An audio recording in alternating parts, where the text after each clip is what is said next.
হঠাৎই ইচ্ছে হলো মুগ আর মুসুর ডাল দিয়ে লেবু সহযোগে এরকম একটা মিক্সড ডাল বানাই, যেটা গরমের সময় সবার খুব ভালো লাগবে। তবে নর্মালি আমরা যেভাবে বানাই তার থেকে একটু অন্যরকমভাবে লেবু দিয়ে এটা আমি বানিয়েছি। এটা আপনারা গন্ধরাজ বা পাতিলেবু, যেটা আপনাদের পছন্দ হবে সেটা দিয়েই বানাতে পারেন। এই ডালটা এতটাই টেস্ট হয় যে যে কোনো পকোড়া বা ভাজা থাকলেই কিন্তু দুপুরের লাঞ্চ একদম সুন্দরভাবে হয়ে যাবে। এর জন্য আমি 1 কাপ মুগ ডাল, 1 কাপ মুসুর ডাল নিয়েছি। যে কোনো ডালের মধ্যে হালকা হালকা একটা পাউডার মতো, এই জন্য জল দিয়ে ভালো করে 4-5 বার ধুয়ে নিতে হবে। ভালো করে কচলে হাত দিয়ে ধুয়ে নিতে হবে, যতক্ষণ না এই জলটা যেরকম ঘোলাটে দেখাচ্ছে এটা একদম পরিষ্কার কাচের মতো ক্লিন লাগে ততক্ষণ পর্যন্ত। এরপর আমি দিয়ে দিচ্ছি বেশ কয়েকটা কাঁচা লঙ্কা। এটা ঝাল হওয়ার জন্য না, একটা ফ্লেভার, কাঁচা লঙ্কার ফ্লেভার ডালটার মধ্যে আসবে, এই জন্য আপনারা চাইলে কেটেও দিতে পারেন যারা ঝাল বেশি খান। এখন কড়াইয়ে 1 টেবিল চামচ সর্ষের তেল গরম করে নিলাম। তারপরে গোটা জিরে, শুকনো লঙ্কা, তেজপাতা আর 1 চা চামচ মতো ক্র্যাশ করে নেওয়া আদা দিয়ে ফোড়নটা ভালো করে ভেজে নেব।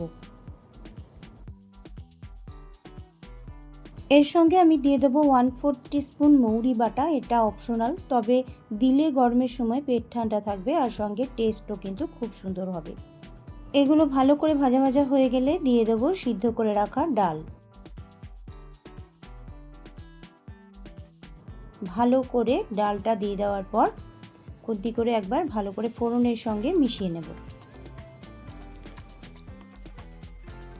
কালারের জন্য দিয়ে দেবো হলুদ, দিয়ে দেবো স্বাদ মতো নুন আর অল্প একটু পরিমাণে জিরে পাউডার। জিরে পাউডারটা আমি এই ক্ষেত্রে বলে রাখি, আপনারা ফোড়নেও ব্যবহার করতে পারেন। এখন জল দিয়ে দিলাম পরিমাণ মতো। খুব ঘন যদি রাখতে চান কম জল ব্যবহার করবেন, আর যদি একটু পাতলা টাইপ গরমের সময় বানান তাহলে জলটা একটু বেশি দেবেন। ডালটা যখন 90% হয়ে যাবে তখন লেবুগুলো এইভাবে কেটে দিয়ে দেব। লেবু দেওয়ার পর খুব বেশিক্ষণ ফোটানো যাবে না, তাতে করে কিন্তু ডালটা তেতো হয়ে যেতে পারে। আমি প্রথমেই কিছু কাঁচা লঙ্কা দিয়ে ডালটাকে সিদ্ধ করে নিয়েছিলাম, কিন্তু সেগুলো গোটা ছিল, আর এখন কিছু চেরা কাঁচা লঙ্কা অ্যাড করে দিয়েছি যাতে করে একটু ঝাল হয়। আর এখানে লেবুগুলো, এখানে দেখুন দেখতেও কত সুন্দর লাগছে। গরমের সময় কিন্তু দেখেও মনে হবে যে এটা দিয়েই সুন্দর ভাত খাওয়া হয়ে যাবে। আর এখানে আমি দিয়ে দিচ্ছি স্বাদের ব্যালেন্সের জন্য 1 টিস্পুন মতো চিনি।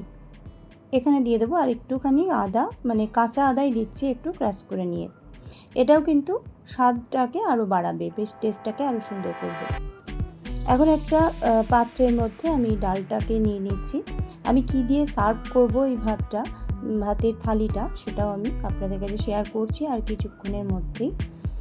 আর এইভাবে ডাল বানানোর সময় আপনারা গন্ধরাজ লেবু বা পাতিলেবু যে কোনো একটা ব্যবহার করতে পারেন। ভাতের ওপরে এরকম একটা চাকা লেবু দিয়ে এইভাবে আপনারা ডালটা সার্ভ করতে পারেন। আর এটা আপনারা ঢ্যাঁড়স ভাজা বা পটলের তরকারি আর আমের আচার তো এখন অ্যাভেলেবেল, বাড়িতে সবার বাড়িতেই থাকে, তো এইভাবে আপনারা লাঞ্চ থালিটা দিতে পারেন। নিরামিষ দিনের জন্য কিন্তু একেবারে আদর্শ। আজকের মতো এই পর্যন্তই। অনেক শুভেচ্ছা রইল।